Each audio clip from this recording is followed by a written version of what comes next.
રાજકોટમાં palace road પર આવેલ જયરાજ પ્લોટમાં રહેતા કારડિયા રાજપૂત સમાજના ઉપપ્રમુખના ઘર પાસે અપશબ્દ બોલવાની ના પાડતા 5 જેટલા શખ્સોએ પથ્થરમારો કર્યો હતો। પથ્થરમારામાં પાર્કિંગમાં પડેલી ગાડીના કાચ અસામાજિક તત્વોએ તોડ્યા હતા। આ દરમિયાન ભરત ડોડિયાએ જણાવ્યું હતું રાહેલ સુમરા નામના યુવક દ્વારા અન્ય યુવકને સાથે લાવી પથ્થરમારો કર્યો હતો। આ દરમિયાન એ ડિવિઝન પોલીસ દ્વારા સમગ્ર મામલે ફરિયાદ નોંધાવવામાં આવી હતી। કારડિયા રાજપૂત સમાજ અગ્રણી મહેશ રાજપૂતે જણાવ્યું હતું કે રાહિલ પર અનેક ગુના નોંધાયેલા છે। આવા અસામાજિક તત્વો સામે કડક કાર્યવાહી અને વરઘોડા કાઢવાની માંગ કરવામાં આવી હતી। મારું નામ ભરત રાજપૂત છે। કાલ રાત્રે હું મારું બીજું મકાન રામનાથપરામાં છે, ત્યાં અમે પ્રયાગરાજની ટિકિટ બુક કરતા હતા અંદર બેહીને ઓનલાઈનની। એ અરસામાં 12 નંબરની શેરીમાં ગાળાગાડીનો અવાજ સાંભળ્યો। એ અવાજ સાંભળ્યો એટલે હું બહાર નીકળ્યો તો આ લોકો ગાળાગાડી બોલતા હતા। એટલે મેં એને ના પાડી કે ભાઈ તું ગાડું અહીંયા ન બોલ। હવે ગાડું ન બોલવાનું કીધું, એમાં એને ન મજા આવી। એટલે એ કહે તો હવે તારે શું છે એમ કરીને વયો ગયો। અને પછી અમે અંદર પાછી ટિકિટ બુક કરવા માંડ્યા। કલાક પછી હું મારા ઘરે પાછો આવ્યો અહીંયા। તે પછી હું બાથરૂમમાં હતો, રૂમ મારો બધું મકાન બંધ હતું। અને પછી ત્યાં બારેથી અવાજ આવ્યો એક ફેરે, અને 2 ફેરે રિપીટ આવ્યા। ઘા કરીને વયા ગયા। 5 જણા હતા, 3 અહીંથી નીકળતા હતા અને 2 એની રેકી કરતા હતા પથ્થરમાં। આ કારણ કે મેં એને ગારું બોલવાની ના પાડી। પોલીસ ફરિયાદ કરવા અમે ગયા, રાત્રે એ ડિવિઝન પોલીસ સ્ટેશને ગયા।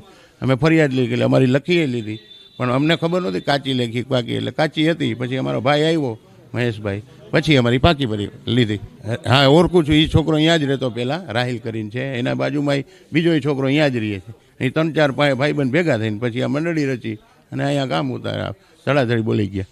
બેફામ બન્યા સાહેબ। હું તો કહું ન્યાય જોઈએ, પોલીસ આવી બધું જાગૃત હોય તો આનું તો ન્યાયથી આપણે એનું જોઈ છીએ। એ અસામાજિક તત્વોની ટોળી છે।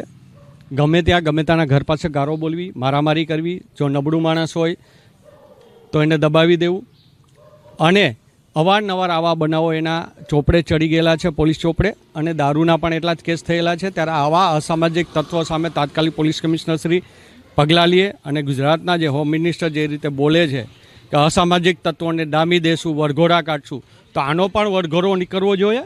અને આની સામે તાત્કાલિક પોલીસ કમિશનર શ્રી ગુંડા એક્ટ જે ગુજરાત સરકારનો કાયદો છે એ લગાડવામાં આવે। અન્યથા એની સામે તાત્કાલિક આટલા કેસો હોય ત્યારે એની સામે પાસાના પગલાં લઈ અને આવા અસામાજિક તત્વોને જેલ ભેગા કરે તેવી અમારી માંગણી છે। જે રીતે ભાઈએ કીધું છે, જે ભાઈની હારે બોલાચાલી થઈ હતી, એ સોહિલ સુમરા કરીને છે, એની ઉપર ઘણા ગુનાઓ દાખલ ભૂતકાળમાં થઈ ગયેલા છે।